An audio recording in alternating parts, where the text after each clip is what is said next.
Cool, thanks a lot.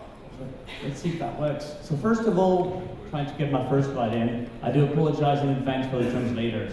It's going to be hard. So I'm Thibaut. I'd like to electrify the audience to get started. Who wants to win a ticket for Mobile World Congress? Okay, well, that's not too bad. Cool. It's simple. There's a game for you. The game is the following one. This thing. Right. These are 4 countries in Europe, or in the world actually, based on Odesk and the activities people do on Odesk. You have to discover which one is Russia. If you discover the one that is Russia, you just tweet 1, 2, 3, or 4 for the numbers that are on top. You tweet that at Thibaut VASForum. The first person to answer with the right answer wins. Now that's exciting, eh? Hey, but while you do that, still pay attention to the rest of the presentation. Or try to. I don't know if you can read my name. I'm based in London, but I'm French. Most people can't read my name. It's a French name. What have French people done in technology? Nothing. Nothing. There's not a single French person who's done anything in technology. Why are you going to listen to me talking about technology? That's a good question. I'll leave it to you to answer maybe at the end. Right. I don't know for you, but I've been to loads of events. I go to events all the time, and I hear more and more this kind of like battle of the world thing. This kind of like HTML5 versus native. This kind of like Google versus Apple. And it looks like the world is like governed by PR people who are just trying to build like this black and white world for us. And the story goes like this. And by the way, this is by purpose. It's just normal. It's black. It's like the black days. Who was a developer, mobile developer in 2006? 2006, you see the old school guys? This was the world, do you remember? It was all black. And it was just awful. You couldn't make any money. I don't know if you were developing on Symbian. Most people were doing that in those days that I was working for Symbian. And I can really remember, like, this was awful things. And then suddenly, the light came in. The iPhone, and everyone was happy, everyone started making money. And then, damn it, Android arrives. Kills us all. Fragmentation again. No more money, no one pays for apps. And the operators have the answer. It's going to be HTML5. HTML5 is just going to just revolutionize. It's going to like turn development costs into like tenth at least. And you're going to be able to deploy everywhere, no money for app stores. And you know what's going to come next? Anyone has tried to do any mobile HTML5 application lately? It's black. It's painful. It's fragmented again. Life is awful. Life, according to most people, is black and white.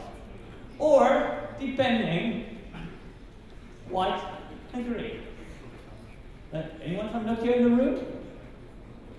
Or Microsoft? Like, come on, be proud. No one from Nokia Microsoft? Because they'd like to have this third color in as well.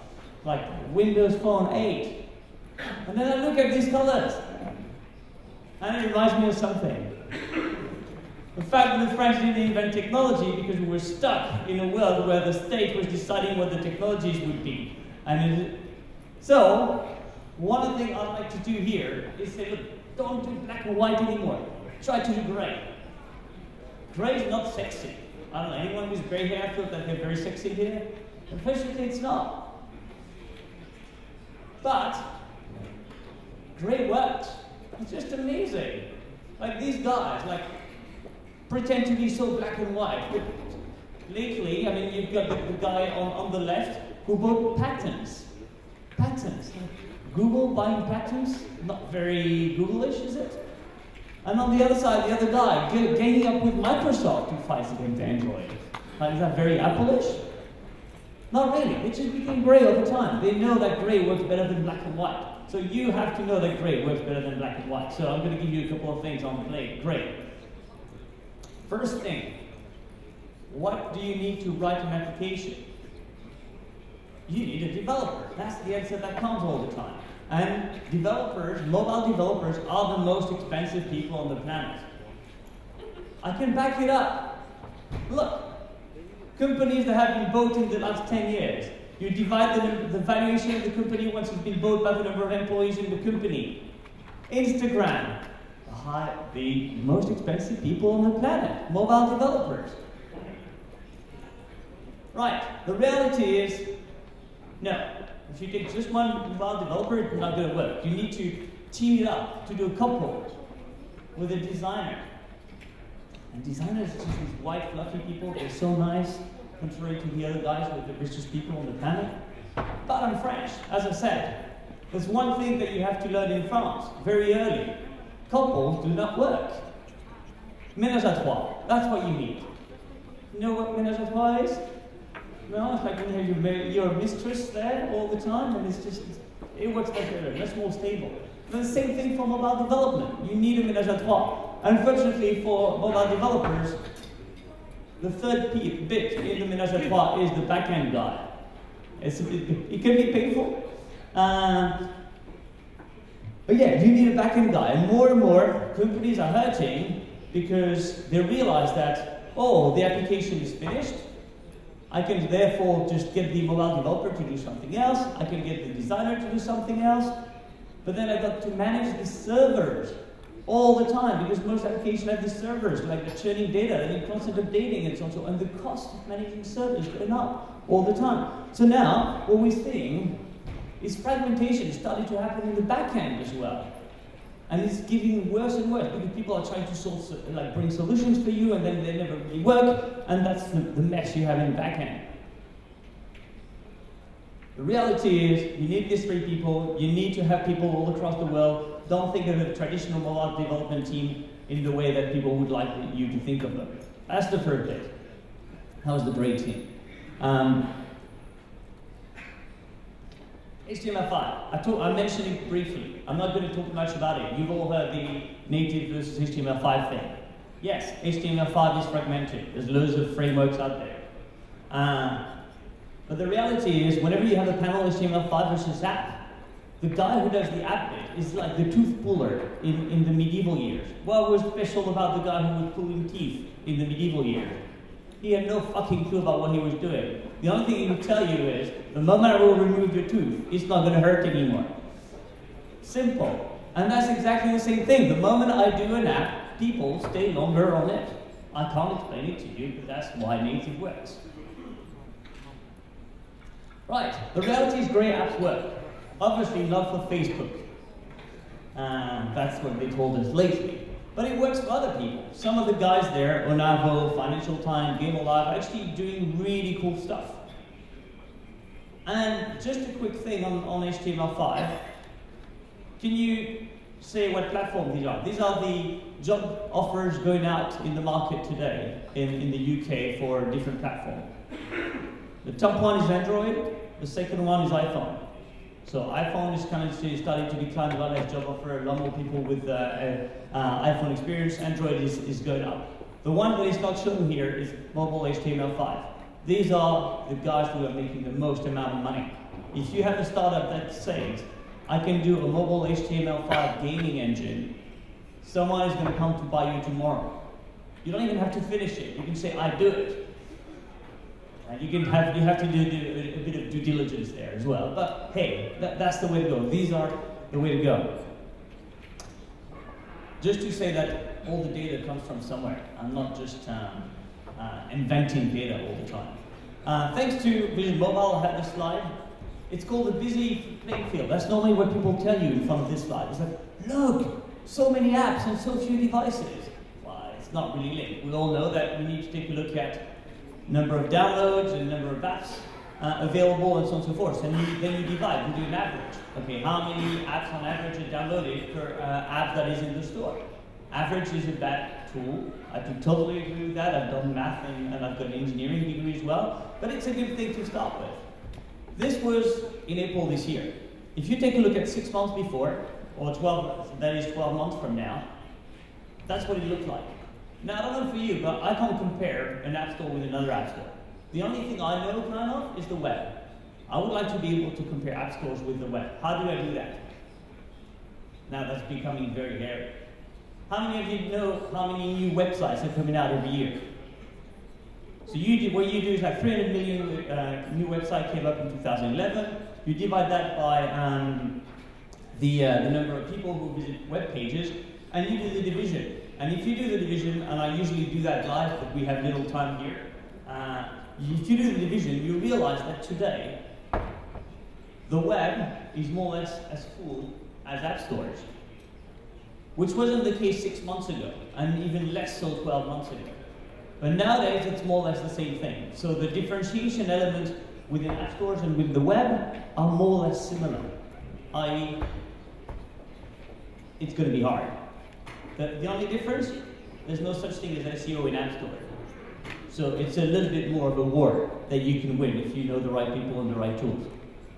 We mentioned that this morning, so I'm not going to go any further. We skip that one, skip that one.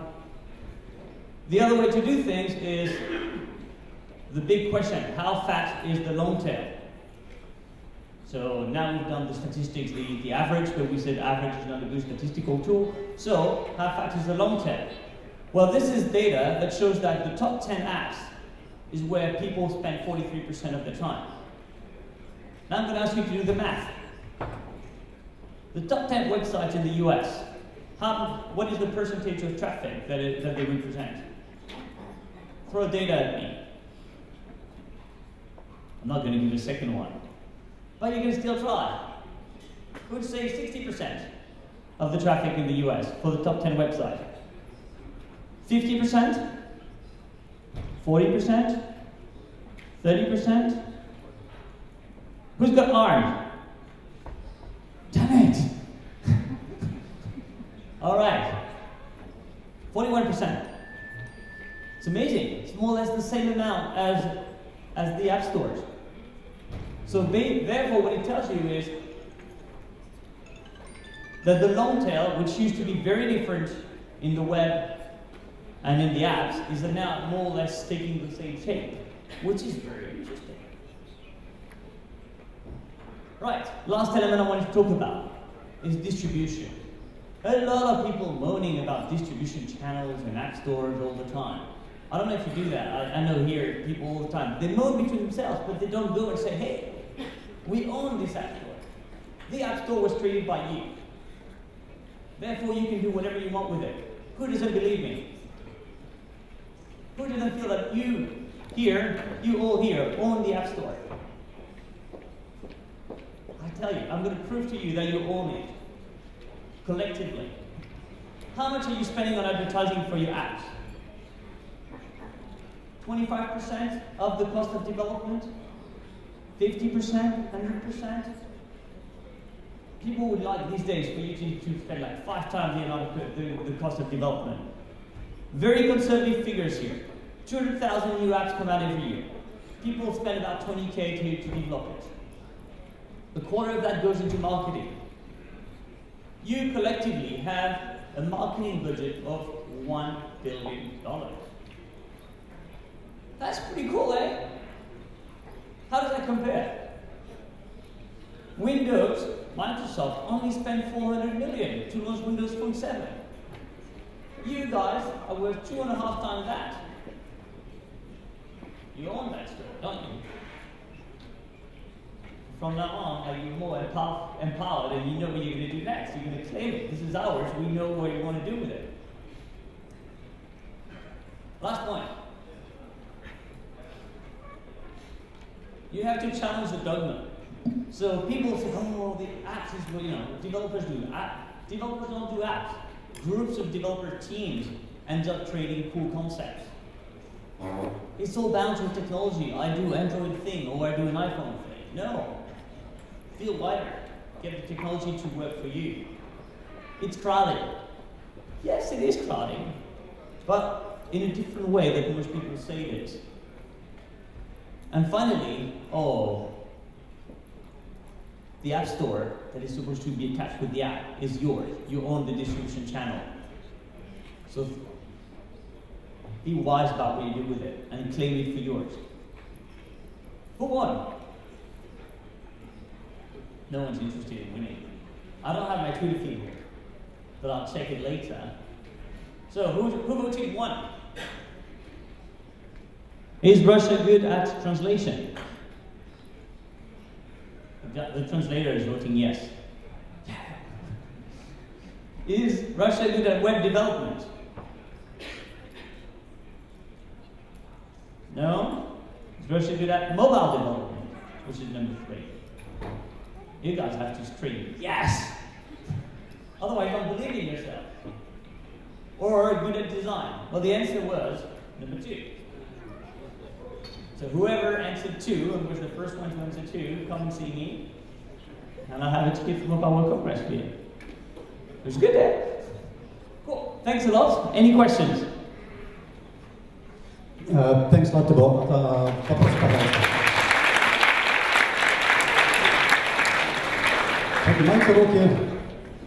Questions, raise hands. Come on. I scared everyone. Okay, what's your key message? How an application developer is supposed to be successful? What's your 1-point, 2-point recommendation? My number 1 point is look at the market and try to understand it first, and really deep dive in the details. You're going to deep dive into your code and you're going to try to find bugs. Why don't you do the same with the market? As simple as that. Understand where you're going. And how WIP could help? We try to share loads of information.